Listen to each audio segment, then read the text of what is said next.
you've mentioned before that most people, and at the end of the day, you want to hear people for why they're coming to you, because it really is a sign of that they're struggling, and you want to support people, but give them the right tools that help them with both their immediate goals, but also support their long-term health. So you've shared that most people come to you because they're looking for weight loss. If somebody isn't necessarily looking for weight loss, is this on-ramp of fasting still a good approach for them? The idea of time-restricted eating. Yeah, I think everybody should get used to what it feels like to be in ketosis. Let's go back to a really key principle, which is we have two ways we make energy. We make one from when we eat food and our blood sugar rises, and we make energy when the blood sugar dips for an extended period of time. We switch over into the fat burning system, into the ketogenic energy system, and we use ketones to fuel our brain. Our brain requires 50% of the fuel needs of the brain are ketones. The other 50% is glucose. So if we've never dipped into the ketogenic system and given the brain ketones, then we're missing a whole fuel that the brain needs to function and perform at its best, which is why you see, people who once they come to fasting for weight loss, they lose weight. They're like blown away at how powerful their brain is working, how much cognition they have, how much their memory kicks back in. That's a huge reason to keep fasting. We also, in my practice, I used to throw supplement after supplement at gut issues. People had been on antibiotics for years. And then I've discovered, gosh, if I just put them regularly in and out of a 24-hour fast, that intestinal stem cells would kick in and the body would heal itself just by giving it a break from food. It would go, okay, now let me give you some nutrients that will heal. So I think that's the big part of fasting. I love that it's a trend for weight loss. Great. But because it's what the body is designed to do, there's all these other healing mechanisms that will kick in for you. So now that we know that that's a great way to get started, and more details inside the book, and of course you have a YouTube channel, we have a link to it in the side of the show notes. You have a ton of content on this. So anybody that wants to drill down, you do these really fun fasting Q&As. I watched a couple and you kind of like really go into the weeds, and answer people's questions, and you make them funny and fun. And thank you. So we have a link to that at the bottom for people that want to go deeper. But now let's get into some of these more different type of fasts that you've set up based on the experience of putting, thousands of people through this and them going through it, whether it's your Facebook group that you have, your YouTube channel, people just trying stuff and seeing what works. So walk us through a couple of those to get started. Yeah. So the way I like to explain it is that once you start to think about your food in this eating window, then now you can think about, okay, if I compress my eating for longer periods of time, going longer times of fasting, or for shorter periods of times, going longer times of fasting, what switches are going to get turned on? And that's the way I like to look at it, is like they're like healing switches that get turned on. So and there's 6 of them that I have found have worked the best, and they're based off of research, and then they're based off of what I saw on my YouTube channel. And I mean, literally millions of comments and millions of people worldwide that we have seen move through these 6. And here are the 6.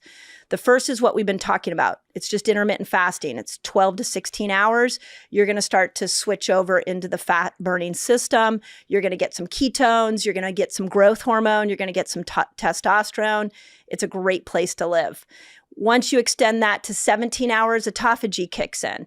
And autophagy is like a dimmer switch. It starts to turn on at 17 hours. But what's so brilliant about autophagy is that the intelligence inside the cell is like, okay, no food's coming, nutrients aren't coming, so I better become more efficient. So all the cells that are no longer working well, it'll get rid of those. They're called senescent cells. If it can repair the cell, repair mitochondria, repair endoplasmic reticulum, can get the membrane of the cell more porous, it'll do that. The autophagy will cure the dysfunctional cell and make it better again. You get to 24 hours, now we're getting the gut repairing. 36 hours, what we're seeing is that's long enough for those stubborn weight loss situations. The body will go and find all the fat that it stored years ago around your waist, your hips, your liver. It'll go and burn that. 48 hours, which actually right now we're in the process as a community of doing a 48-hour fast. I was reading a bunch of comments this morning that we start to see clinically and research-wise, dopamine, the whole dopamine system will be reset and new dopamine receptor sites will start to be formed. So when you bring food back in after that, you'll start to enjoy food more. You'll also notice other things in your life you'll enjoy more because it resets the dopamine system. And then 72 hours is what Walter Longo taught us about rebooting your whole immune system. So old white blood cells will be tossed away and new white blood cells will be formed. You get full body intestinal stem cells that will happen. You know, people are paying tens of thousands of dollars for stem cells right now. You throw a 3-day water fast at it, and now you're getting this massive systemic surge of stem cells. So we have to start to look at fasting as a healing tool. It's not a fad diet. It is a healing tool that you can choose to step into depending on which one of those tools I just mentioned you want to pull out. In these groups that are going through this, and right now you mentioned there's one, the 48-hour Yeah, group. we're doing the 48-hour one. Is it women of all of those stages of life that you had mentioned? And do they have to navigate it differently depending on that stage? So would love you to, and if they do, if you could walk us through that. Yeah, I mean, so our Resetter Collaborative on Facebook is actually our whole audience is both men and women. Yeah. So when we do these group fasts, it's both men and women.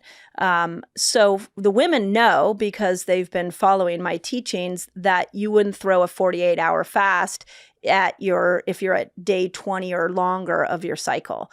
And then ovulation is another interesting time. I don't recommend a longer fast. So between day 10 and day 15 of their cycle, they would not do a 48-hour fast.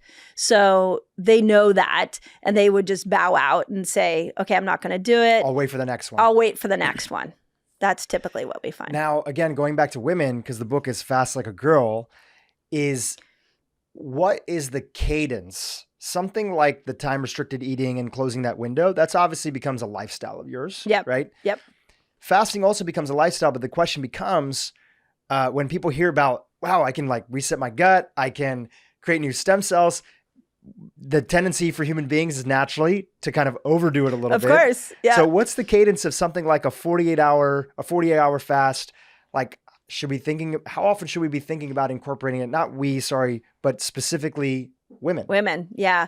So again, you have to ask yourself, what's the tool you're looking for?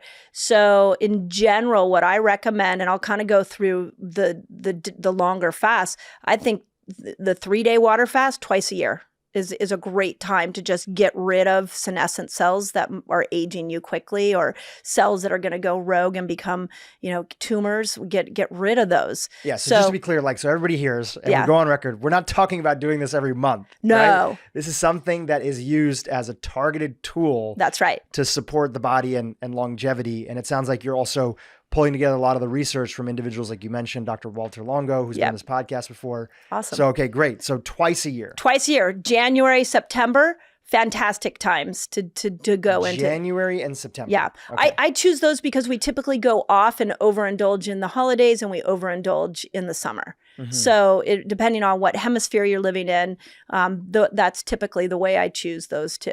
So, but twice a year, you're good with that. I mean, there would be no other reason to do that other than if you had a chronic serious disease and you would want to be coached, through when to keep doing consecutive long fasts.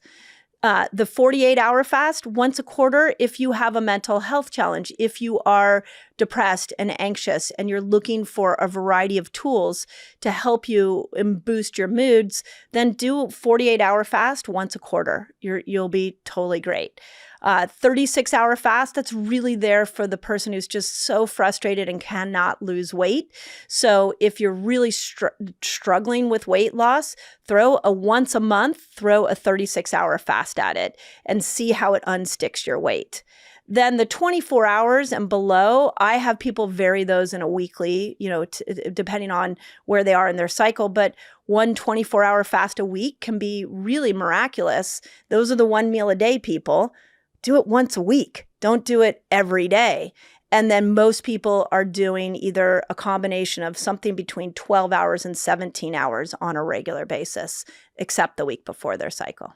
So now that we've talked about that, let's chat a little bit about, this is a perfect opportunity to talk about some of the do's and don'ts with when you get above 24 hours. Yeah. Right? Yeah. Generally speaking, everybody knows that 24 hours for most people, again, all those disclaimers and everything like that people talk about there to make sure nobody sues me or you. Yes. But people know that it's generally regarded as safe, right? Yeah. And anybody can do it, and you don't really have to think too much about those components. And again, people are still having water during this time, right? Yes. What else might they be having that could help a 24-hour fast? And then let's go look at the longer fast and see if there's any tips and do's and don'ts around fasting. Yeah. So this is what's really interesting, and I think not talked about enough in the fasting world, is that there are a lot of things you can have in that fasting window outside of I want to talk about the fasted snack, because that's something that I've used really strategically with people who are learning to go into these longer fasts. So we can talk about that, and then we can talk about what you drink. So let me start with the drink, because the cup of coffee is the thing I get asked the most about, which is, can I have my coffee in my fasting window? And I would say, of the millions of people we've watched fast, for most people, coffee is going to work in your fasting window, black coffee. So now in the book and on my YouTube channel, I've really emphasized you should do a blood sugar test to make sure that it does work for you. And we can talk about that in a moment. But with coffee, if it's black, it's going to be fine in your fasting window. If you add MCT oil, even better, because it'll start to move you over into this fat-burning ketogenic system quicker. Once you start adding cream, you're going to have to really do the blood sugar test and see if cream works for you. And this is the blood sugar test. You take a blood sugar reading. If you have a CGM, great. You can get like a handheld, like a Keto Mojo or something like that. Get your blood sugar baseline, have your cream and coffee, and then a half an hour later, take another blood sugar reading. And are those two readings similar? If that second reading is 5 points or higher difference than the first reading, it pulled you out of a fasted state. So you're going to want to play with, maybe pull the cream out and see what happens if you just do black coffee. Sometimes doesn't that, because most people have their black coffee first thing in the morning, and your cortisol is going up. So your blood sugar, like I noticed for me when I'm wearing a CGM, sometimes there's that just natural variation of my blood sugar going up in the morning, which coincides with people having their coffee. Yeah. So should they wait a little while to have that, just to make sure that that doesn't interfere? Yeah. If you want to be as pure with the testing, I think it's a great idea. Is like, when your cortisol goes up, know your coffee habits, all that. So you might, if you had a CGM, you might understand what that natural rhythm is first. And with that spike of glucose, and then add the coffee in the next day and see what it does. Does it? And have you seen enough situations where cream does sort of move people's blood sugar up significantly? And this is a whole nother rabbit hole of information, but what controls our blood sugar is our microbiome. So it's all the questions I've been asked. I mean, this is the most common one. And, I can't say that women should do it this way, men should do it this way, because your microbiome and my microbiome are completely different. I would say people with a good, diverse, healthy microbiome typically get away with cream in their coffee, and it can actually cause their blood sugar to go down. And so then it actually helps them in the fasted state. Dave Asprey is a huge fan, obviously, of, buttered coffee in the fasted state. He strongly feels that it allows you to go into these longer fasts. I've even had discussions with him where he feels like you could do it in a 3-day water fast. I would say it probably works really well for his microbiome. We just need to get to know our own bio-individuality, and we have to get out of these absolutes. So that's why I like the blood sugar test. Hey, YouTube, if you enjoyed what you just saw, keep watching for more great content on how to improve your brain and your life. I think when it comes to health and nutrition, we really get into danger when we look for absolutes, because because of the microbiome, we are so diverse, and your